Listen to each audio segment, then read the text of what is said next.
Hello and welcome to Wednesday's edition of Cracking the Cryptic, where one of our testers insists I have to try this puzzle, and I don't know much about it, apart from I do recognise the name of the setter, and it is by Nahileon, one of the most terrifying names in the whole Sudoku community. A brilliant, brilliant setter of very, very hard puzzles. This is called Magic Matryoshka,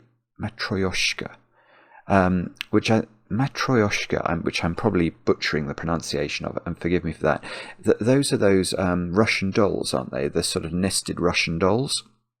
And this puzzle seems to have nested magic squares. It's absolute. The rule set is bonkers. So the basic idea, I think, is that the 9x9 grid is a magic square. But inside that magic square is a 7x7 magic square, and inside that is a 5x5 magic square, and inside that is a 3x3 magic square.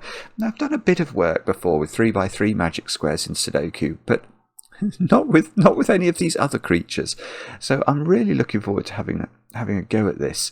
But it is with some trepidation. I also found it on Logic Masters Germany, where it doesn't even have a rating yet. Which presumably means it's monstrously hard. But hey, it is a fascinating idea, and I am looking forward to giving it a go, and I'm starting this early enough in the day that if I can't do it, I'll try another puzzle later, and hopefully that will become a video. So hopefully there will be a video later, even if it isn't this puzzle. Now, what can I tell you about before we kick off and I read the rules properly?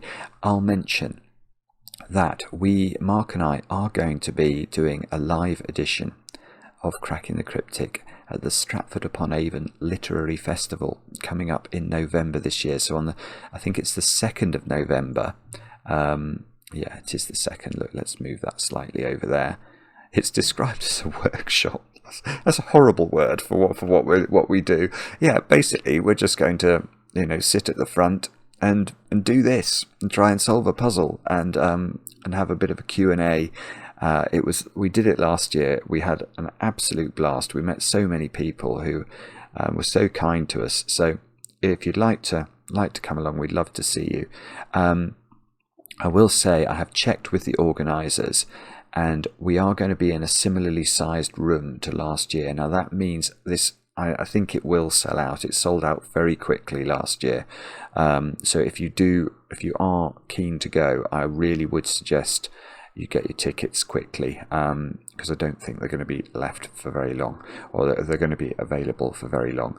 I was hoping that there might be the opportunity to move us into one of their even bigger rooms, but I don't think that's going to happen. So anyway, that's just to mention that.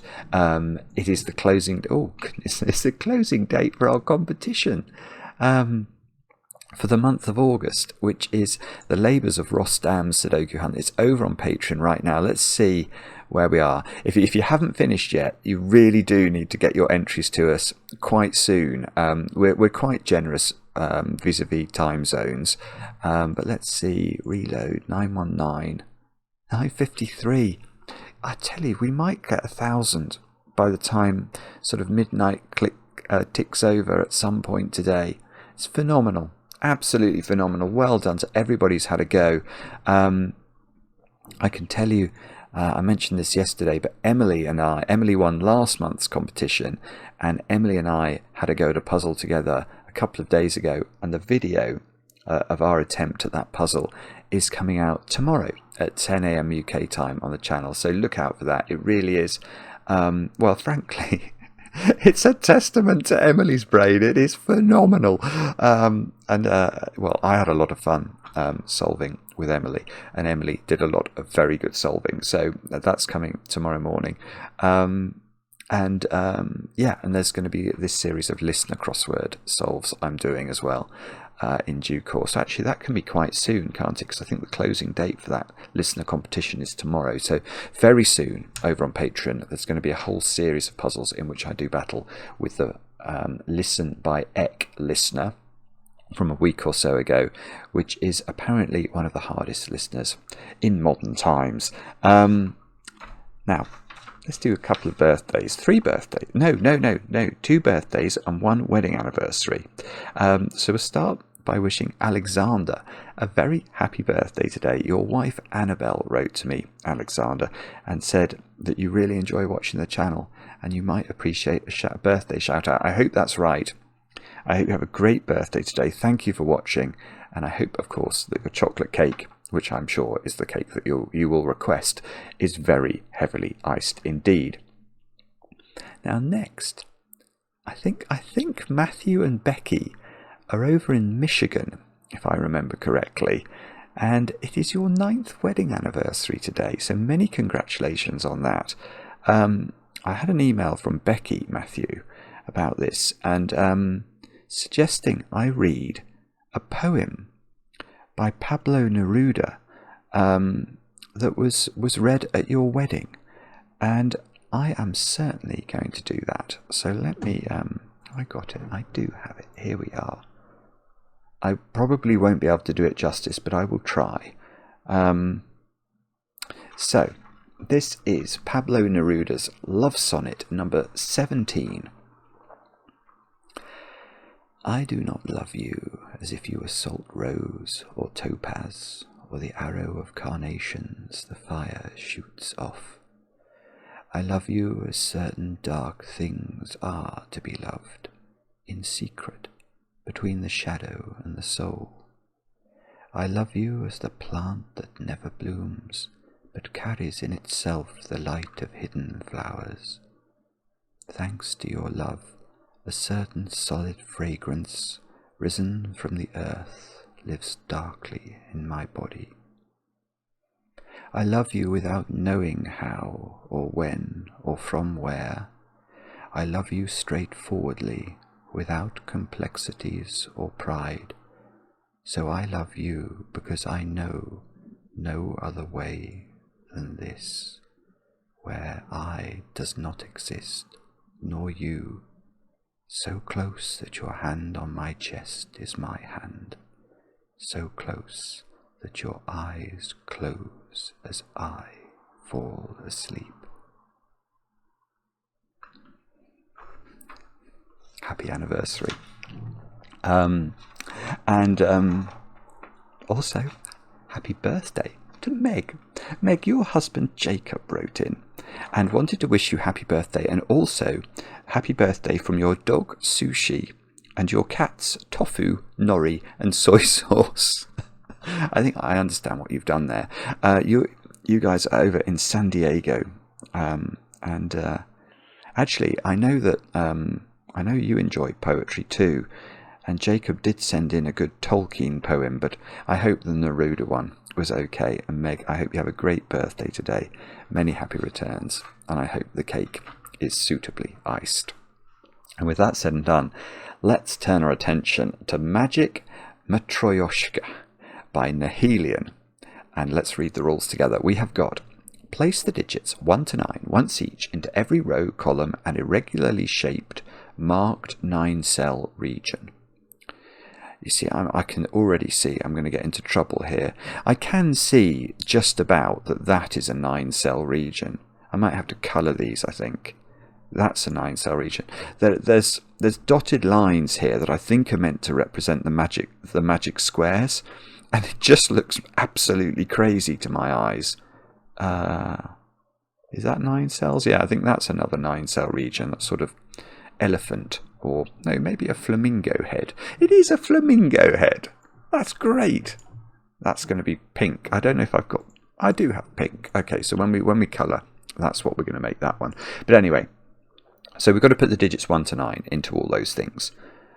Cells separated by a black dot contain 2 digits where one digit is double the other. So if that cell's a 4, this cell here is either 2, because 4 is double 2, or it's 8, because 8 is double 4. Now we get the magic square rule. A magic square is a square of n by n cells in which each row, column, and both main diagonals sum to the same total. In this puzzle, digits can repeat in a magic square. Oh, that's very bad news for me. Okay, all right, I'll explain why in a moment. Right, the entire 9 by 9 grid is a magic square. In the centre of the 9 by 9 magic square is a 7 by 7 magic square. In the centre of that is a 5 by 5 magic square, and in the very centre is a 3 by 3 magic square. The dotted lines clarify the positions of the magic squares. So yeah, you can see there's a sort of dotted outline there, which I presume is meant to represent the 7 by 7 magic square. And then inside that is the 5 by 5 magic square, etc. Anyway, do have a go. The way to play is to click the link under the video, as usual. But now, I get to play. Let's get cracking. Now, let me explain why I was somewhat worried for a moment there. Well, no, I'm still worried. I was thinking I was going to start here, because I have done work on 3 by 3 magic squares before in Sudoku. But I've realised that I can't employ the same principles, can I? Because in a normal Sudoku, we have 3 by 3 boxes. And that means that this box, this 3 by 3 here, which is a magic square in this puzzle, but without the irregular regions, these would have all been different digits. And then I could have done maths, and I would know many properties of this magic square. But in this puzzle, I can't use those properties because I don't know if all these digits are different. I mean, some of them do have to be different, but they don't all have to be different. Because I've got about 1, 2, 3, I've got 5 different irregular regions poking into that central area. Yes, normally, of course, I could use the secret. It's just something I share with only my very favourite people. The secret being that a complete box of a Sudoku, if that was a box, would contain the digits 1 to 9 once each. Those digits sum to 45. So we would know there were 3 rows in that box, each row individually summing to the same total. So the magic total for this box would be 15. And you can use that logic to get a 5 in the middle of that grid. But I can't do that here. But hang on, how would you even start this then? You've got to... So you know the magic square. Oh, I tell you what I might do. I don't know. One thing I'm going to do, actually, is I am going to draw in diagonals. Because for any magic square in this puzzle, the diagonals have to have the same total as the thingy, don't they? The thingy being the technical term for like the rows and the columns. So, okay, let's avail ourselves. In fact, the other thing I am going to do this, and I'm going to start with the flamingo head. Make the flamingo pink. So we could have, what should we have in the top there? Green. And we could have, I mean, I really am struggling to see. I think it's that for another region. That has got 9 cells. That looks like another one, doesn't it? Let's make that one red, maybe. There's one going round the corner there. We'll make that indigo. There's one here. We'll make that lime green. So we could have what colours have I not used? I've not used black. Oh, black and orange. Oh, I'm going to change then. I'm going to make this one orange to keep it away from the red. And I'll make that one lime, and I'll make this one black. There we go.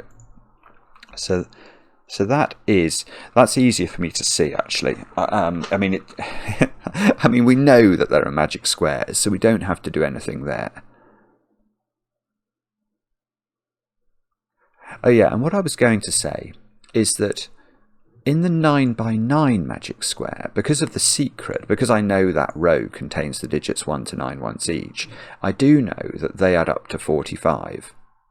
So the sort of magic total for the outside grid is 45, and I know that the main diagonals also sum to 45. But they don't, the temptation there would be to say that the main diagonals can't have repeated digits, but they absolutely could have in this puzzle, I think. Providing they average 5, you'll be fine.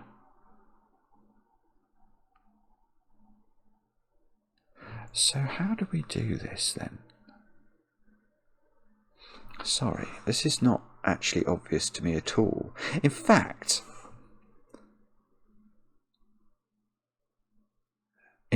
I'm going to go further. There must be something clever we can do here, because if we just take a step back and think about how this grid is getting disambiguated, the only things I think that have any impact at all on the sort of absolute quantum of the numbers are the black dots.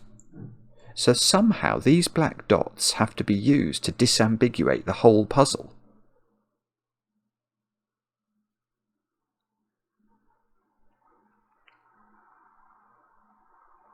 And that's really weird, because that does suggest that I'm meant to know.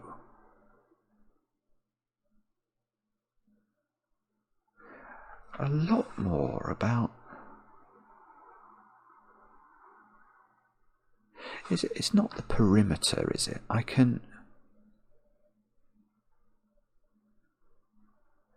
The thing is, I don't know the perimeter.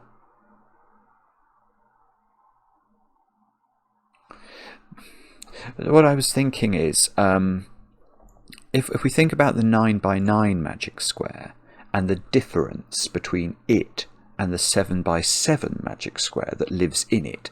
So if I just highlight these cells for a moment. I mean, I know that the 9 by 9 magic square adds up to 405, because it adds up to... For each row adds up to 45, and a Sudoku has 9 rows. 9 times 45 is 405. So the whole of the grid adds to 405. And I nearly know what the perimeter adds up to in a Sudoku, but I don't quite know it because of the nasty little corners. So if we just think about... let me do this in a different way. We just think, oh, that's a terrible choice of colour. Let's do green. That's probably not going to be much better, but if we think about how we would sum the perimeter of a Sudoku, the way I think about it is that's a complete column, that's a complete column, that's a complete row, and that's a complete row. So you might say, oh, it's just four lots of 45.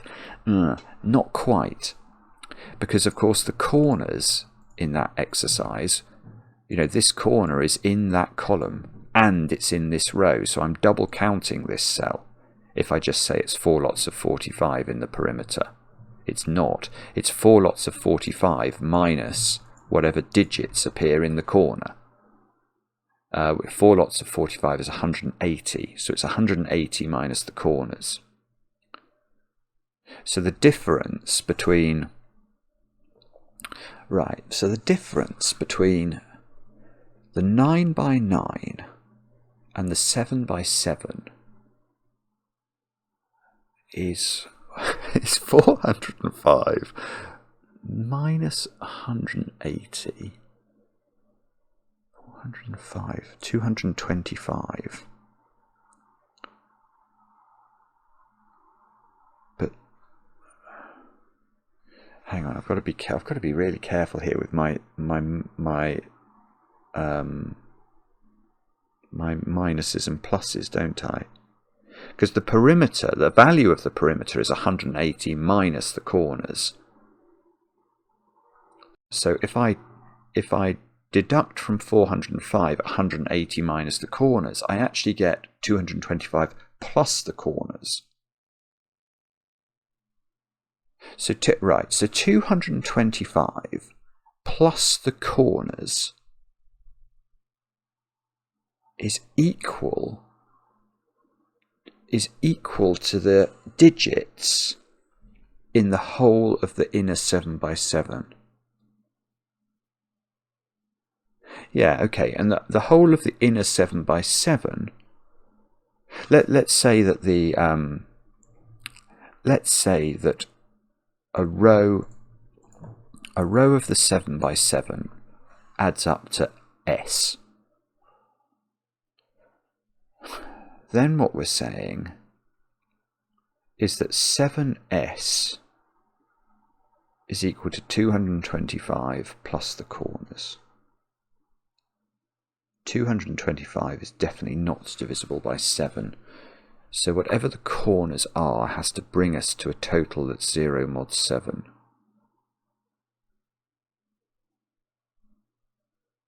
But there's going to be a zillion, well, there's not a zillion ways of doing that. There's a lot of flexibility there. Because, I mean, the corners of a Sudoku puzzle, what's the minimum you could put in the corners? Well, that would be 1s and 2s, wouldn't it? So those corners add up to 6, and the maximum would be 8s and 9s, and they add up to 34. So some number between 6 and 34. So let's just say it was the lowest it could be, 6. What did we say? What did I say it was? 225 plus 6, 231. That is okay. That is divisible by 7.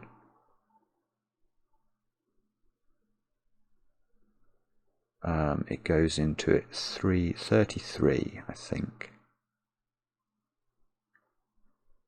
So S is 33, or is it more or less than that? No, because as the corners get bigger, it's going to be more. Okay, so it's 33 or more is the total for the inner 7 by the mathematical total for the inner 7 by 7.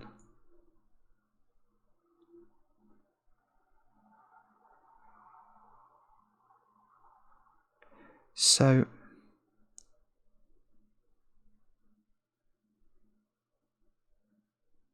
and there must be, yeah, so between 6 and the maximum was 34.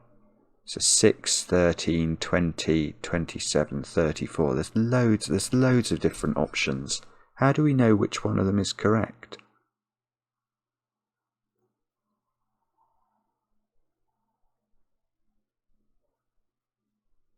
It's not going to be something like, if you, I'm not sure if it was,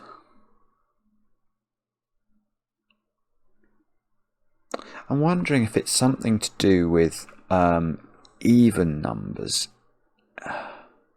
I'm not articulating this very well at all. I was thinking, if the difference between, let me try and explain. If the difference between 45, which is the total for the 9 by 9, and the 7 by 7, if the difference was 8, for example, so if 37 was the total for the inner 7 by 7,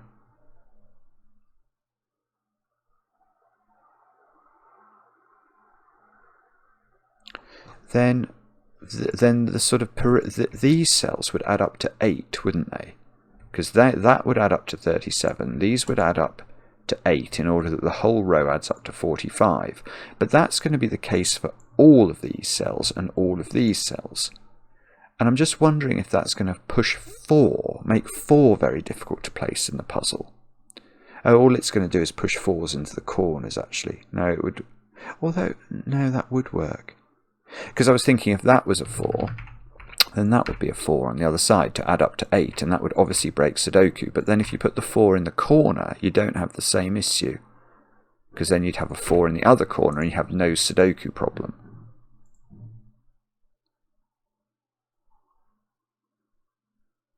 Oh, yeah, okay, but that... Hang on.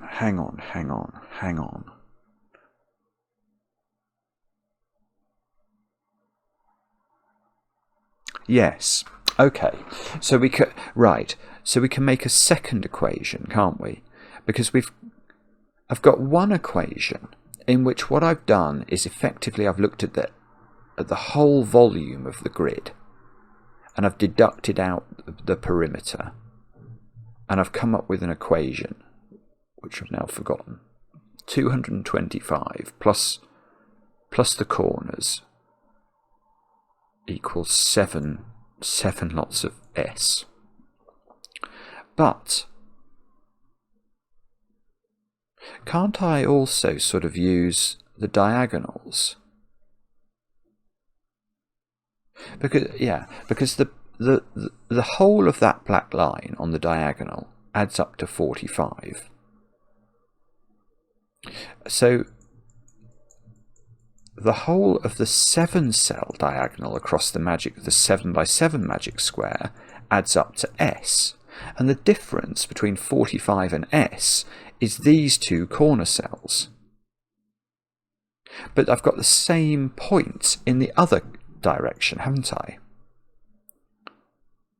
So the difference between 45 and these two corner cells is also equal to S.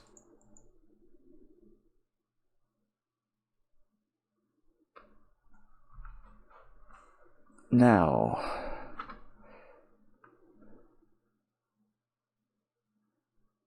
oh, this is really complicated. Okay, so what am I saying there? I'm saying 45 minus these two corners is equal to S, and 45 minus those two corners is equal to S. So if I add those equations together,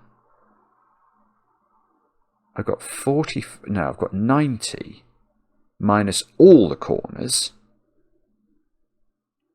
is equal to 2S. But all the corners is what I had in the other equation. Yeah, okay. So that means that, let's call the sum of all the corners x.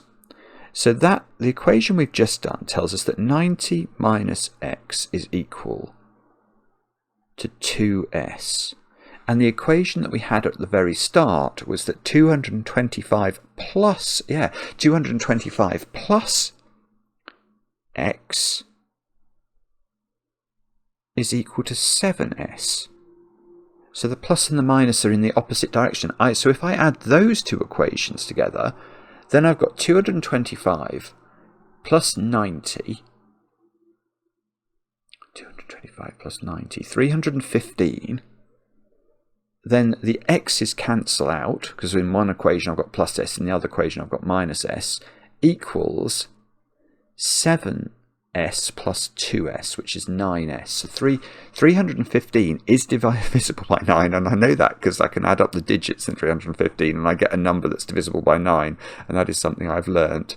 So all I've got to do now is divide 315 by 9, and that's going to give me 35. That's very reasonable. 35. Right, okay, I dimly see now why this might even be solvable, because that logic must be repeatable. So, okay, so I've been slow here. The point here is that it's really clever. It's just a super idea, isn't it? So basically what Nahileon has done is realised that the inner 7 by 7,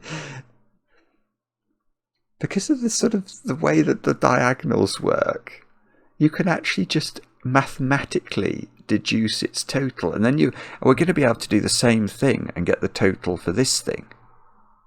It's just going to require me to do the maths, and then we're going to have to do it again and get the total for that thing.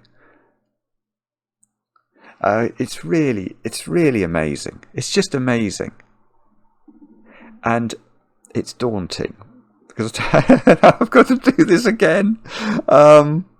So hang on, we're going to write it somewhere. So it was 35, wasn't it? 35 is the magic total, the S total, for the 7 by 7. But now we need to work out the S total for the 5 by 5. And to do that, we're going to have to do this. Well, it'll be easy.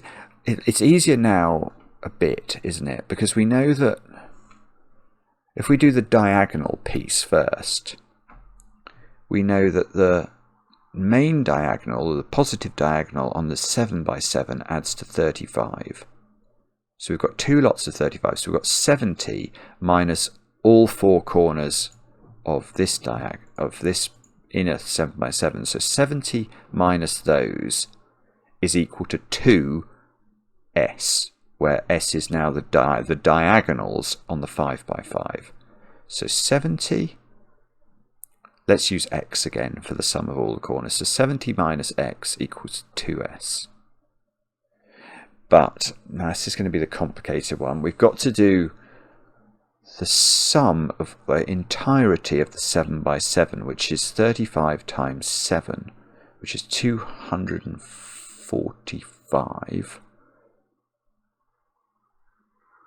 And then we've got to take the perimeter out of that, which is going to be 4 lots of 35, which is 140. And if I get any of these sums wrong, I'm going to look like an absolute wally.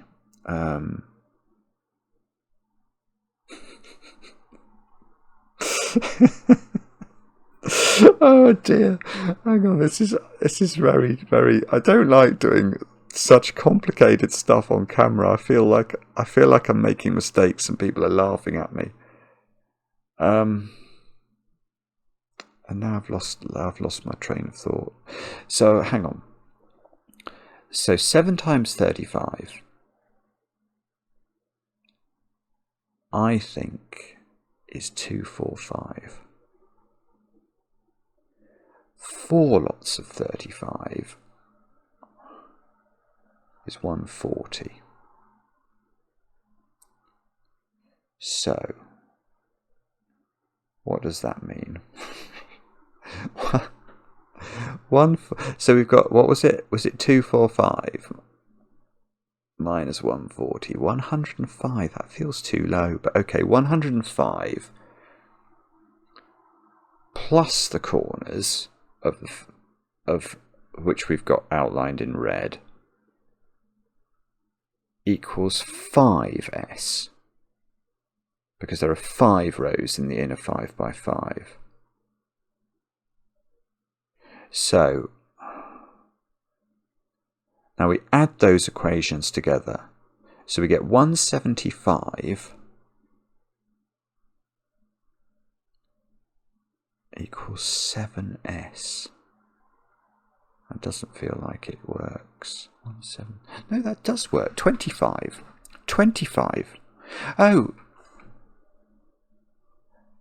right. So are we just stepping? Is it 45, 35, 25, 15? That would be weird. Is this just a known thing? Am I being very dense about this? Oh, this is horrible as well, because if there's just a way of just knowing this, oh, I'm terrified now. Am I going to release a video and everyone's going to say you have overcomplicated the most simple thing in the world? Is it? Why? Why is it going down in steps of 10? I mean, it's just... well, I don't know. I've just got to use the brain I've been given. I can't do more than that.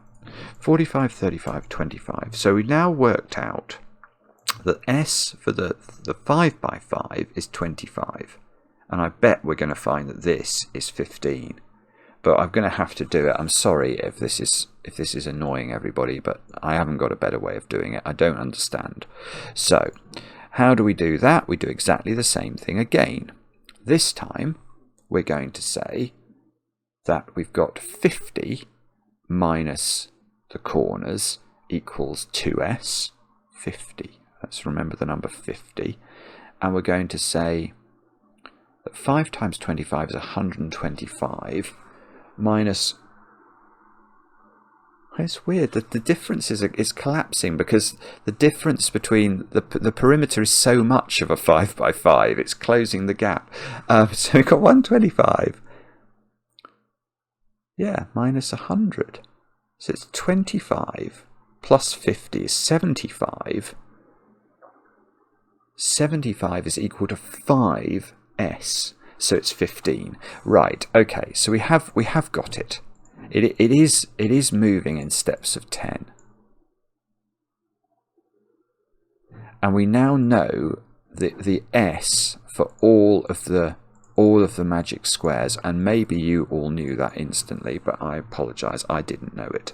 I've worked it out, but it has taken me half an hour. Now, 45. Yeah, okay, so my point earlier about 4s does still exist, but it exists in relation to 5s, doesn't it? I mean, because what we've just learned is that this sort of row here adds up to 35, but that whole row adds up to 45, so these two cells on the perimeter add up to 10. Now that means you can't put 5 into either of them, and that's going to be the case for all of the...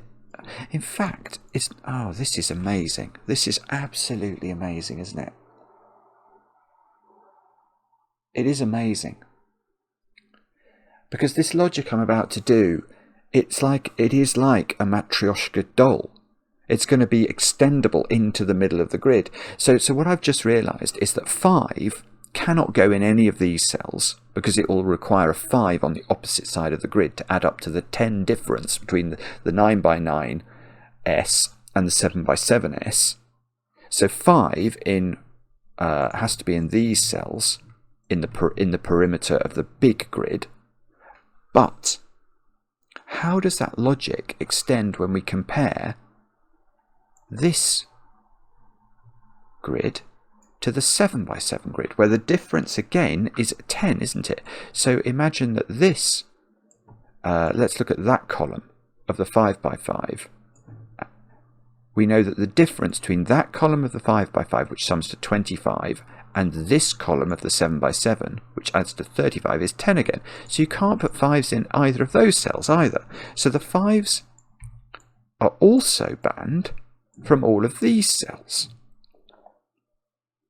So where are we putting 5 in row 2?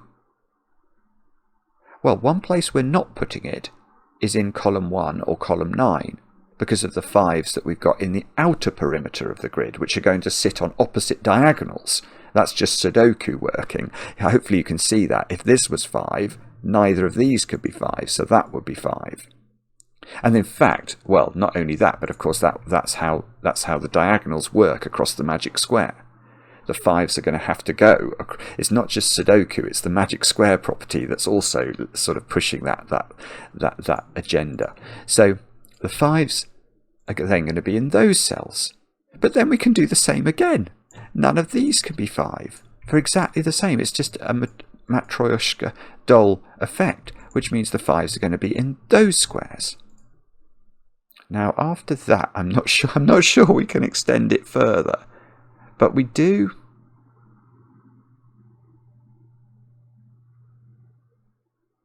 Well, we do have a bit of a problem though, because there've got to be 3 5s in there.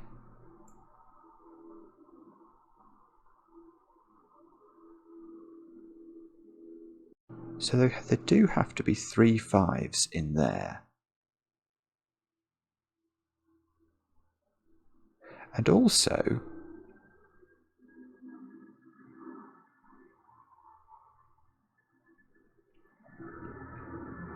actually it might be something like,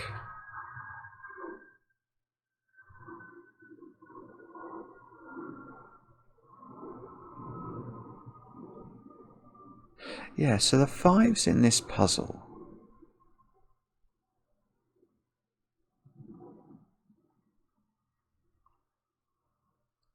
I'm wondering if I somehow know that this middle digit is a 5.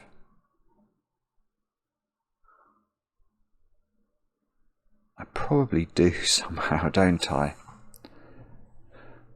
I've got to put 3 5s in there.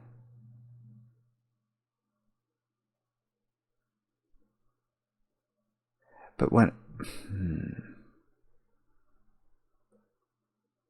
But I'm also working here with a 15 magic square. It's just not the normal type of... It's not the case that all these digits have to be different. In fact, we know they're not different because I've got 3 5s in there.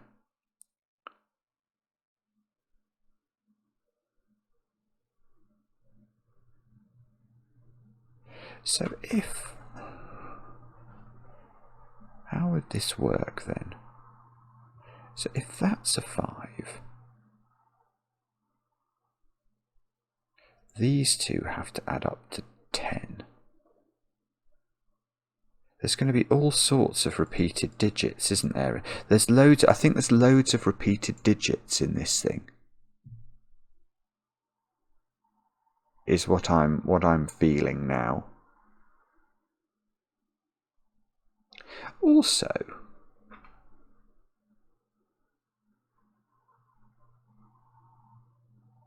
well,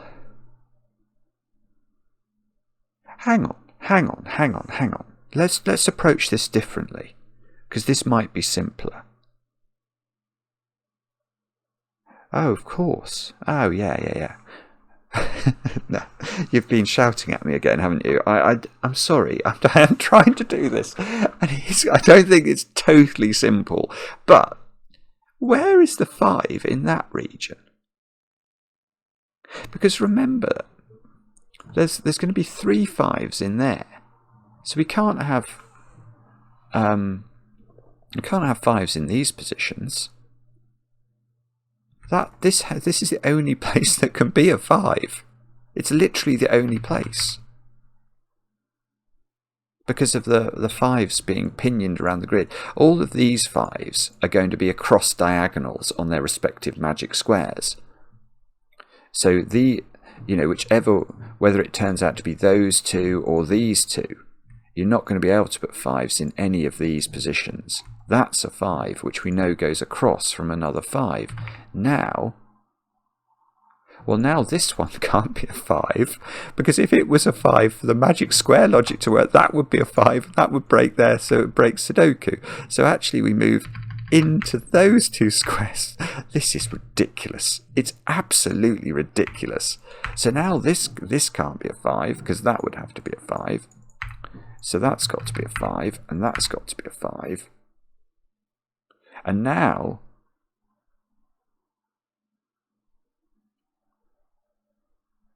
I think I am closing in on a situation where the middle of the grid is going to be a 5.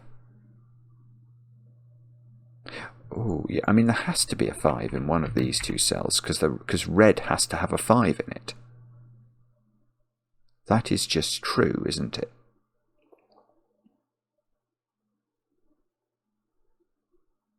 Yes. So where in the flamingo do we put the 5? It's got to be here. It's the only place it can go by Sudoku now. And now,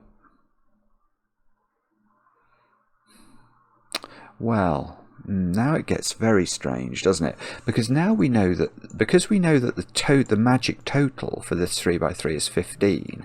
We know these two cells sum up to 10.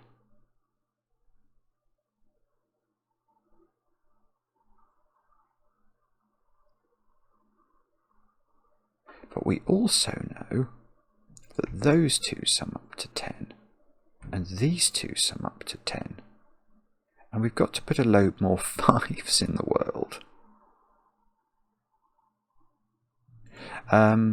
Okay, so where have we not put 5s yet?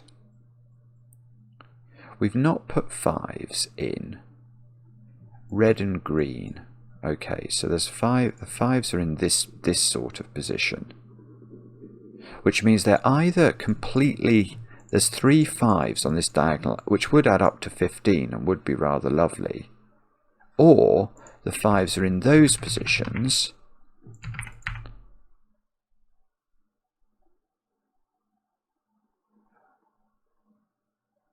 and I don't know if that's possible or not.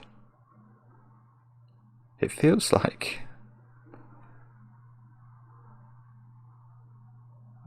actually no, that doesn't work. Yeah, that doesn't work. This digit is a problem now. Let's make that digit A. Now we know that this digit has to be B now, doesn't it? Because A and B add up to 10. But then this digit should be B, because on this diagonal we should have a good total. This digit should be A, because this should add up to 10. This digit should be B, because this needs to add up to 10. Oh no, maybe this works then. Maybe this does work. And then oh, no, it doesn't work. Oh, that's really weird. Because now this is A, but now I've got 3 A's on this diagonal that add up to 15, so A is 5, and I've got far too many 5s in this middle box. Again, I'm getting deja vu. I think there might be a very simple way of seeing that, but those can't be the 5s on here. It's got to be double 5 there. And that they do add up to 15. Now we'd have to be a bit careful here though, because I do not want to run into that problem again. Maybe I can't because of the way the geometry will work. So we'll make that A, and therefore this B. So A and B add up to 10. So this is A, this is B, this is B, and this is A. I feel like I'm doing one of those puzzles. Who was it who made those amazing advent calendar puzzles? Was that Agent? I'm not sure.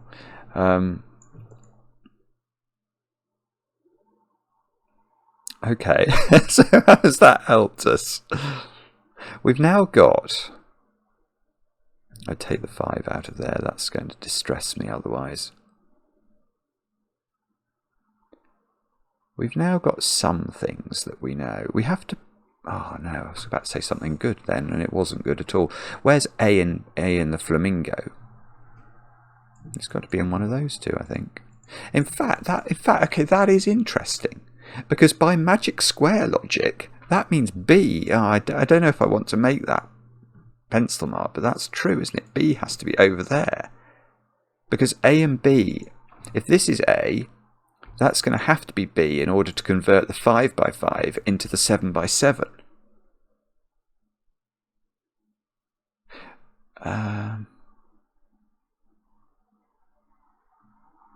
Yeah, it's going to be more tricky with, like, where's B in the orange dove here?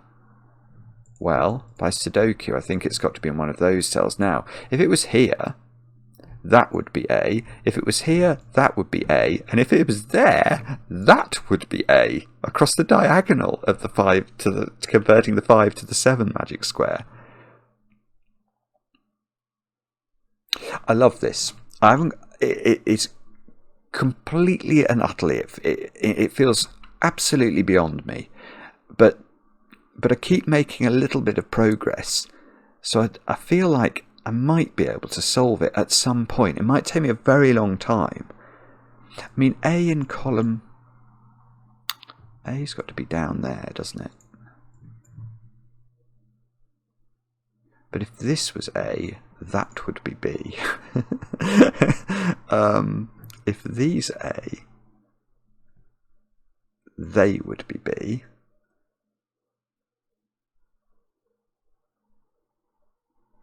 So that's true.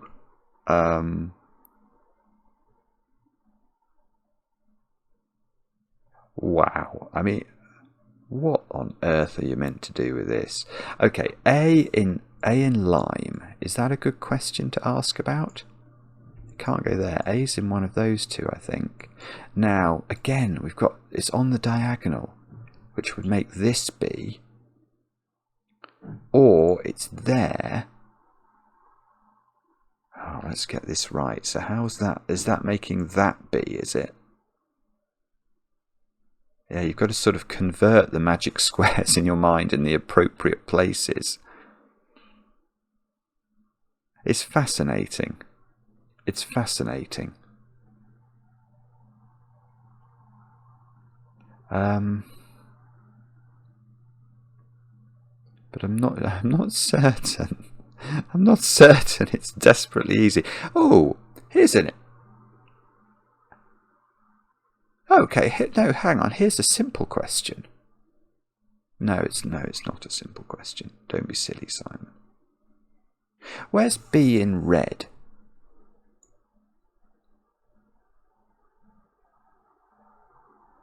Where's B in red? It's not there and it's not there. So how have I got B in one of those? Was that because of where A is in the flamingo? Well, B in... I don't know. I think I'm going to try and keep my pencil marks within the same region. But B in red is definitely in one of those two cells, which means A, the A that's opposite this, is in one of those two cells.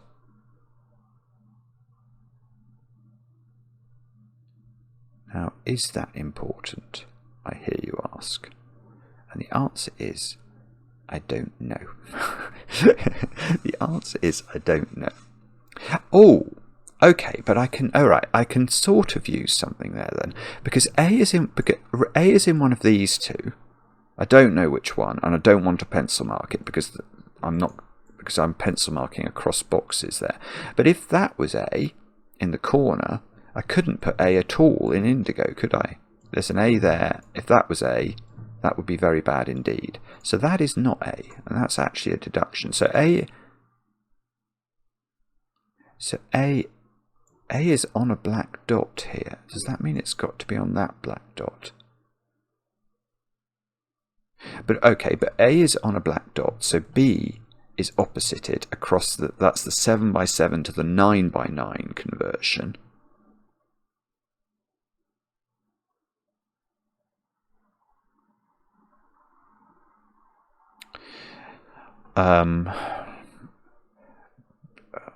B, okay, so B is sort of restricted in the black region now, I think.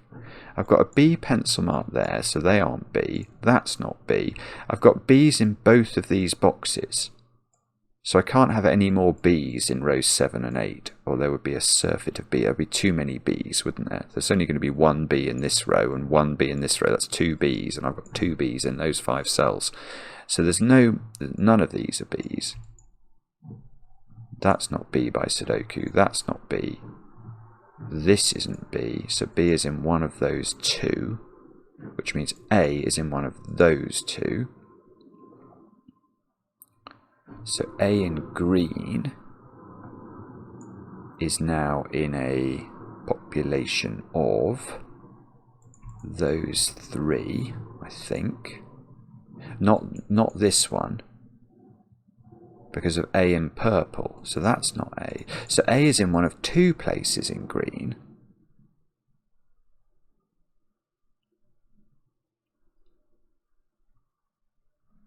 Which, I mean, it feels like that should be doing something, doesn't it?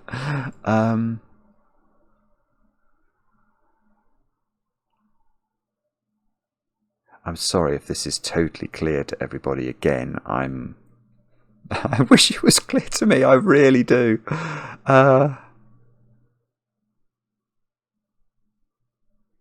So I've got A in yellow approximately, A in green, I've got A in blue.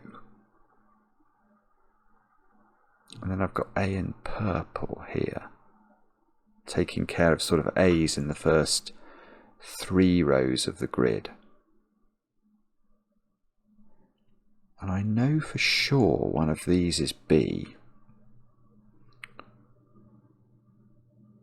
And I presume that somehow matters. But I don't think I know how. Famous last words.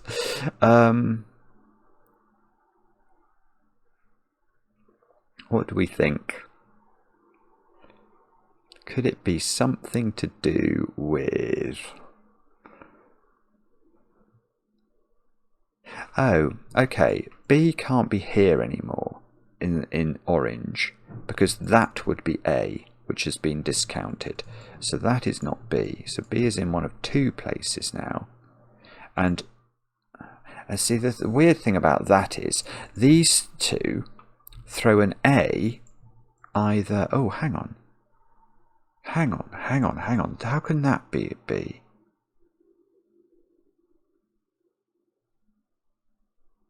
I don't...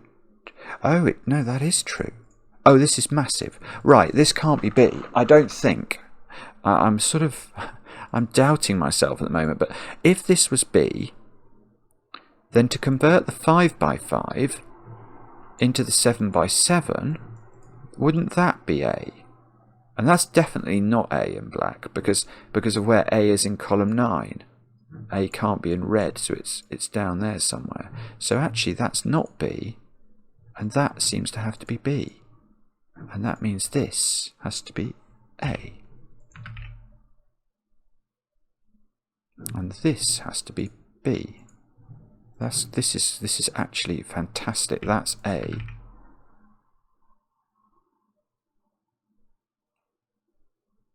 So this is A. I must use my pencil marks. And if that's A, that's going across there to a B. So this is B, which means that is A. Oh, this is so clever. Not of me. This is now B. This is now A. That's across. That's converting the 9x9 into the 7x7. I've got loads of A's. 1, 2, 3, 4, 5. I've got all of them apart from one, which must... Oh no, no, it's okay. That can be A. Yeah, where's the A in column 2? It has to be there, and that must be across from a B. 3, 4, 5, 6, 7. I've done all the A's and all the B's. Boom. Good grief. Right. So now... Well, now what do we do? Do we look at this digit? Across the black dot is what I'm thinking. I mean, we can't assume these are the same. In fact, I'd be quite surprised if they were the same, because I suspect these black dots are going to have to do a lot of work to do the disambiguation. I mean, it doesn't mean we can assume they're different either. I'm suspicious that they can't be the same. Let's try that. So if that's C, then we're saying that that's D, aren't we? Where C and D add up to 10.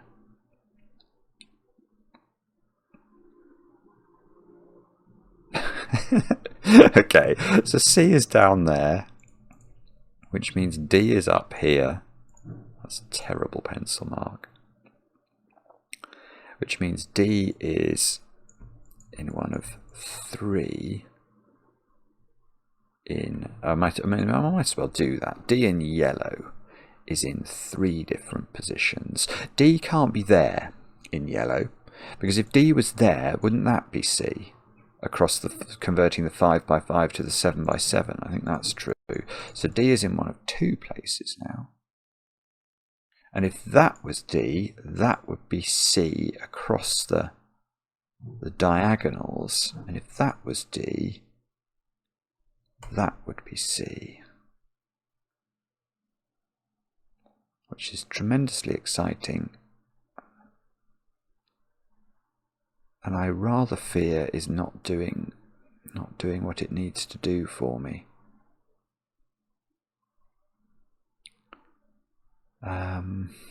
Oh no. Okay. So could we do... What am I meant to do now then? I got...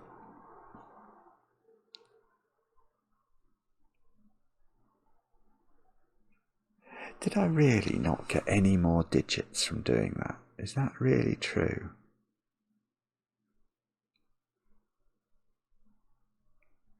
D, okay, where's D in row 5?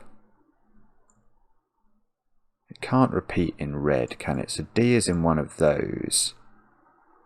And whichever one it's in, I mean, one of those is D. It's a terrifically terrible pencil mark.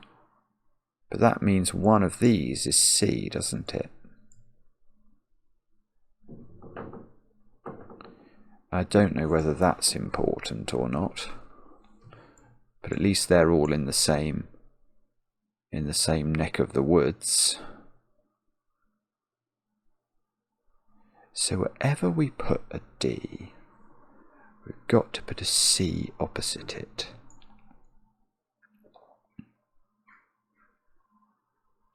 And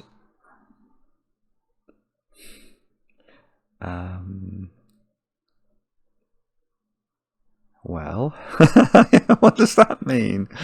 Oh dear, oh dear.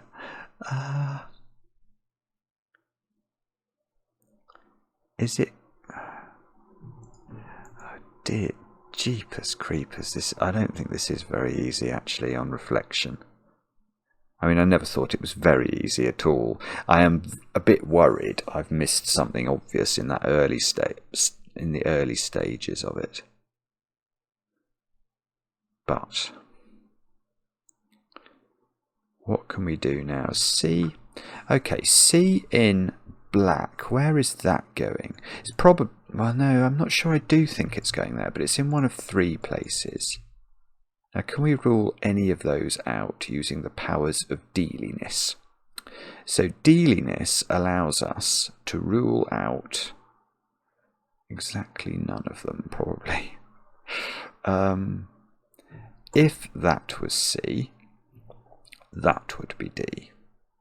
Is there anything wrong with that? Don't know. Don't think so. If that's C, that would be D. Now, is there anything wrong with that? I mean, it's worth just pausing, isn't it? Just to think about it. I mean, because if that was D, I can see that D would be here. So D in the bottom row would be in one of those. And one of those would be C.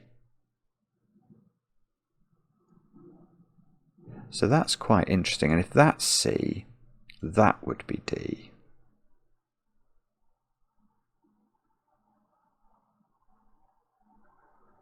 And again, that might be fine. I'm just not sure.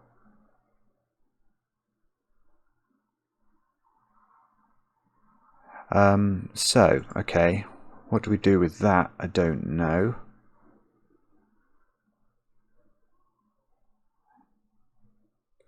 I really don't know. I'm not sure where to look. It's not going to be something law of leftovers related or something horrendous like that, is it? Oh goodness, that's a terrifying thought. That's a terrifying thought. Or maybe, you know, the other conundrum is whether or not I've...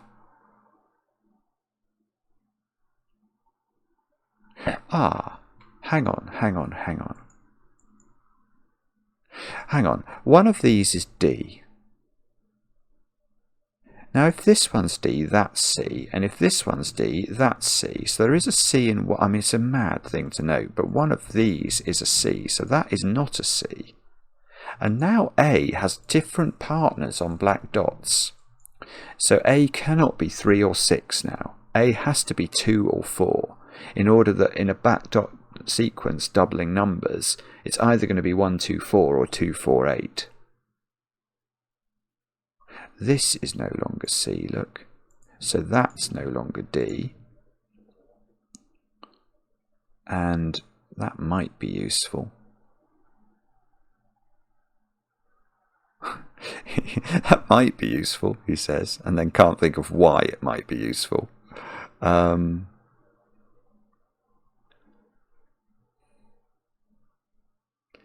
we do anything with that? I really wish I could. I really wish I could. I think, yeah, there's some weird logic that's going on with these these pairs that add up to 10 across the grid. It's very hard to keep track of everything they're possibly doing. I mean, we now know that A is going with sort of E or something, don't we, down here? Because this definitely can't be D, and it definitely can't be C. So it feels like that might be a relevant thing to think about.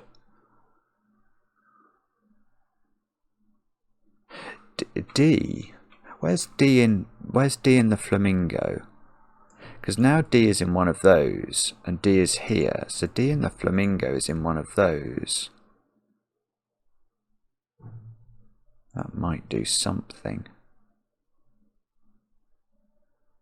Ah, that does it. There you go. There we go. That's lovely. Right, so D in the flamingo is in one of those. If D was here, I think that would be C, and that's impossible based off my pencil mark in... I've got C's pencil marked into this position, so that can't be D. That's got to be D. And if that's got to be D, please do something. Well, that means that's C, I suppose. I really hope it does more than that.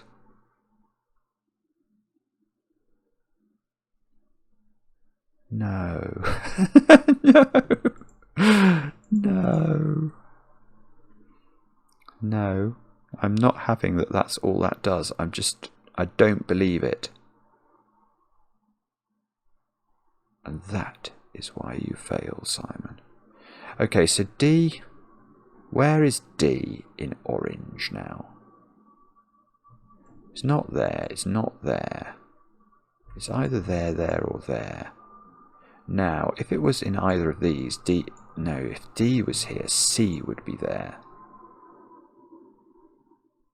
That might be fine, I'm not sure. Actually, here's a tiny point which I haven't even thought about. Where's C in yellow? It's in one of 3 places. And that means that D is either in one of those, or that one would be there. So D is in one of those 3, which again, I don't really dare pencil mark because it's so cross-box.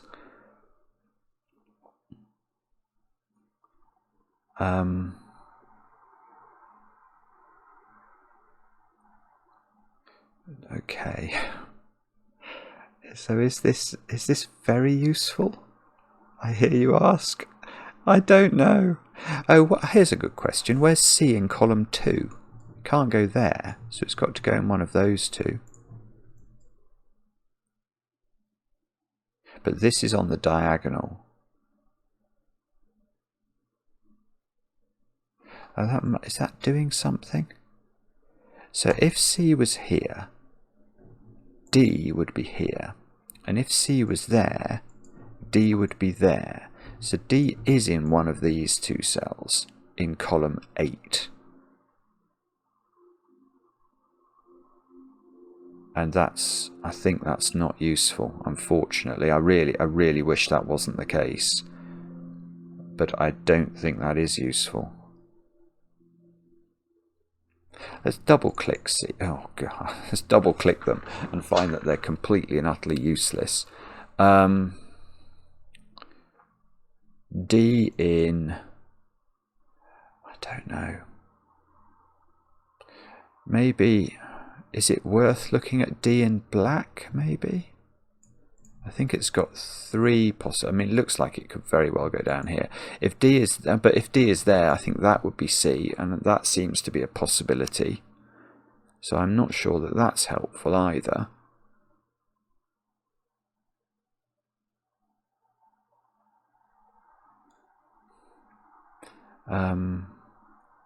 Oh, got it.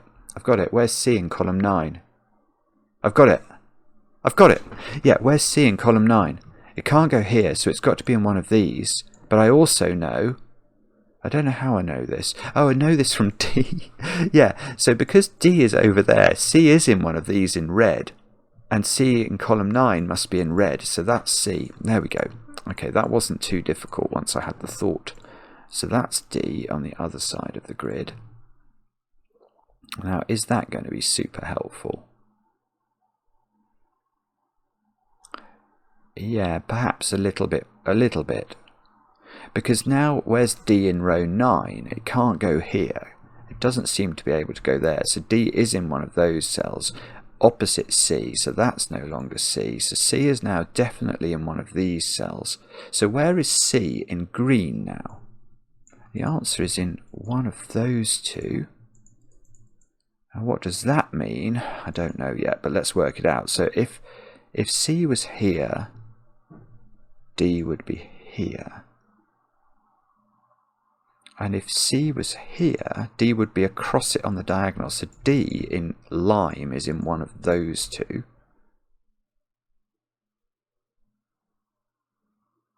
Oh my goodness, right. Where's D in orange is the question I am now going to ask, because this is breathtaking. Again, of Nahileon. This is ridiculous. D can't be there, so it's in one of these two. It's not there, because it sees both of those cells. If we put D there, you can't put D in lime. So D is there. So that's not D anymore. So that's got to be D. All your D's belong to us now. We can put in the C's opposite these D. Well, also neither of those is D now. So that's D on a black dot, which must be opposite a C. And I haven't put the C's opposite these ones. So that one is a C, and that one is a C.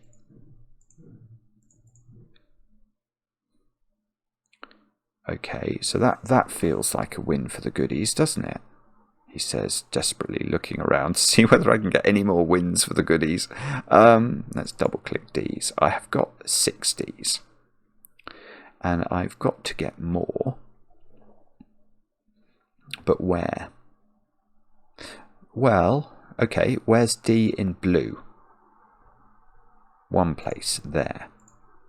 So where that goes across, so that's got to be C. So I've got C in lime. So I've got C now in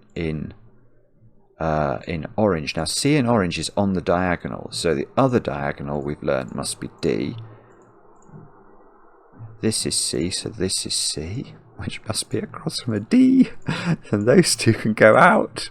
Now, how many C's have I got now? 5. I've got all of them. So have I got all the D's? 1, 2, 3, 4, 5, 6. 7, 8, 9. I have. Right.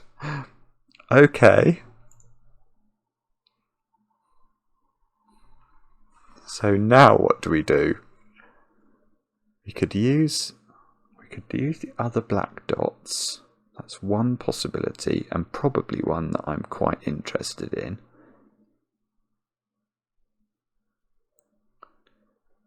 We could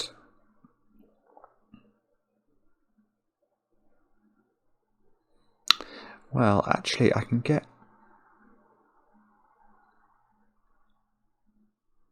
Actually, I can get 2 digits by using the law of leftovers. I can use the law of leftovers there. I think that's what I'll do.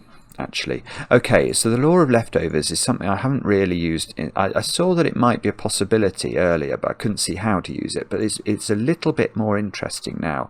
What is the law of leftovers? Well, in irregular Sudoku, you can sometimes draw sort of artificial lines across the grid. And the artificial line that I think looks interesting here is this one. I don't know if you can see that, but that line there. And the way to understand how the law of leftovers works is to consider everything above that line. Now, obviously, everything above that line is equal to how many? 5 complete rows of the Sudoku. So 5 sets of the digits 1 to 9. Okay, but the green area is 1 complete set of the digits 1 to 9. The yellow area is 1 complete set. The blue area is 1 complete set. The purple area is 1 complete set. And the red area is 1 complete set.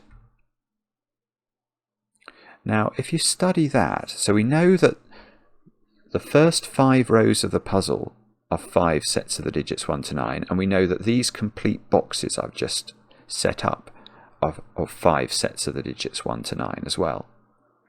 So the difference you can see are these two are sticking out of those regions, and these two are sticking in from the bottom. So in order for the sort of top 5 rows to be complete, these 2 digits must be the same as those 2 digits. And therefore that digit is the same as that digit. So if I do make that E, then I'm going to make that E as well, and I get two letters for the price of 1. So I might as well do that, because I mean, maybe I should have done that earlier, but again, these puzzles, you don't really know what you're meant to do. But then E, I'm going to partner up with F, so I'm going to get extra digits, E's and F's. So now F, oh no, I thought I was going to get F in the bottom row. F in the bottom row is in one of those two. So if F was here, this would be E. And if F was here, this would be E. So E is in one of those 2 cells. And E in the black region is in one of 2 places. So if that was E, that would be F. And if that was E, that would be F. Which might be fine. Oh, hang on, where's F in lime? It's in one of 2 places. So, oh no, that doesn't work. So E has got to be opposite it, but again, that's a cross box thingy, which we don't really want to do unless we're forced to do it.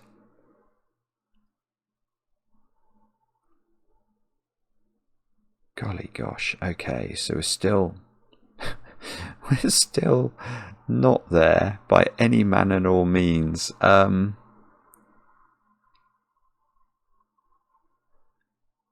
It's not the black dots, is it? In fact, you can see now this black dot is not going to be E or F. That's going to be sort of G or H. Oh, okay, where's F in orange? It's not there. Oh no, it's not even a very good question. It's in one of 2 places. So E is either here or there. How can that be the deduction that you can take out of that? It's completely absurd. Oh, where's E in the flamingo? One of those 2 actually. That might be better. Oh no, it didn't work. Well, where's okay, this E, which seems to be a genuine one, is going to put an F in one of those across, converting the 5x5 to the 7x7.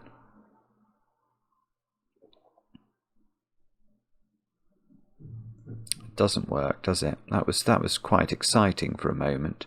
No, it does work. because what I could do now is I could note that if this was E, that would be F, and that is now impossible. So that is not E, that's E in black, which means this is F, so this isn't.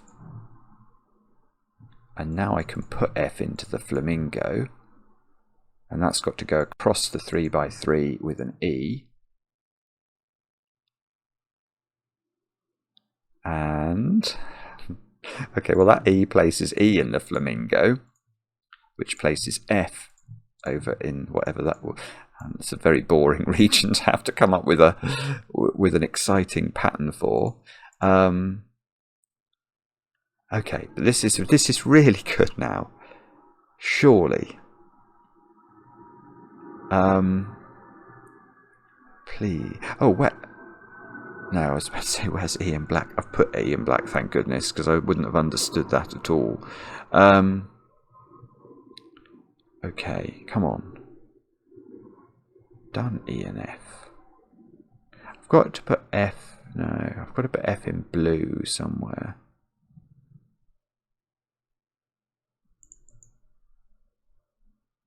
How do we... Sorry, I know I stopped talking. I didn't mean to. Oh, E in yellow is not there. So E is in one of 2 places in yellow, which means F is in one of those 2 places, cross border again. F can't be here, look. Yeah, this is good. This is good. So F can't be here in blue by Sudoku. So F is in one of those 2 places. Now that means E... Oh, no, it doesn't. No, it doesn't work. It doesn't work. I'm talking absolute nonsense. It means E is in one of those 2, and I don't dare make that pencil mark. Oh, I see. No, it's much easier. Where's E in green? It's not there, and it's not there, so that's F. And that's got to go... Oh, it's got to go across from an E. I've still got an anachronism there in the form of this C pencil mark, but now this can't be F, so that's got to be F, which means that's got to be E, which means that's got to be the F in lime green, which means that's the E in yellow. We can get rid of a few pencil marks. No, we've got to be careful again. We've got to be really careful with this. Oh, that can't be F now, so F goes in the corner, where it must be opposite E on the diagonal. Now, how many E's have we put in? Quite a lot. 9. So have I actually put in 9 F's as well? It doesn't feel like I did, but I have. So everything else should be just doable. It should only be 2 digits left. Yeah, I think this just works, doesn't it? So G and H we could put in.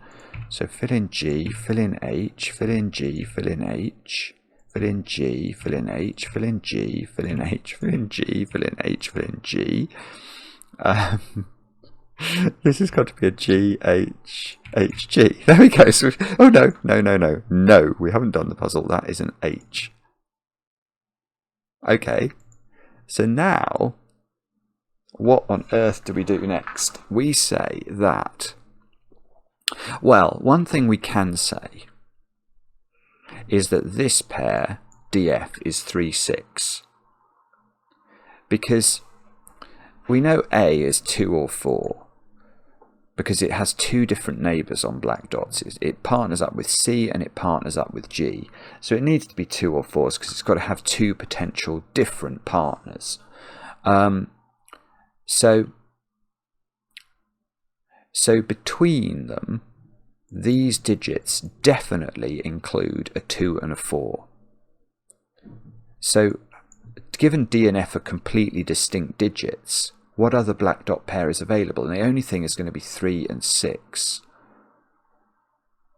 And they're going to be opposite. 3 and 6 are going to be opposite 4 and 7. So C can't be 7. Because if C was 7, C would be on a black dot. And this digit would be 3.5 or 14. And that won't work.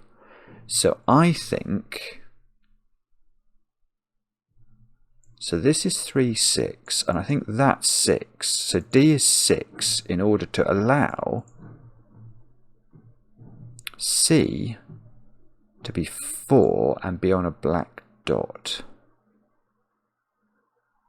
and therefore F is 3, which means E... Oh, that's 3 in the corner. That's 3 in the spotlight, losing its religion. So whatever that was whatever was opposite that 3 has turned into a 7. And okay, and oh, so A now has to be 2, because A's got to have 2 neighbours, and it isn't equal to 4. So A is 2, and then 2 has got to be opposite an 8, presumably.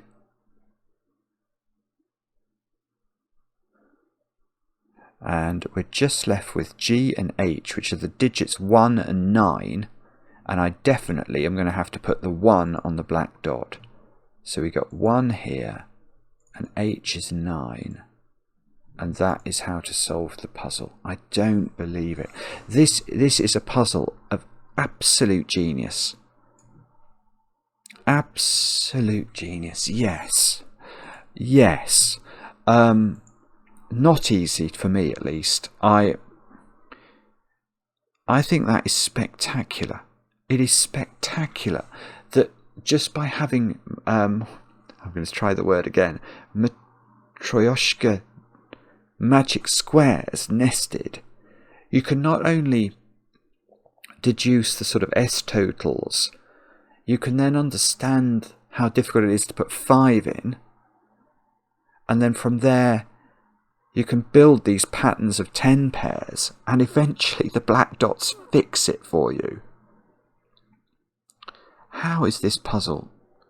How is this puzzle not famous? It's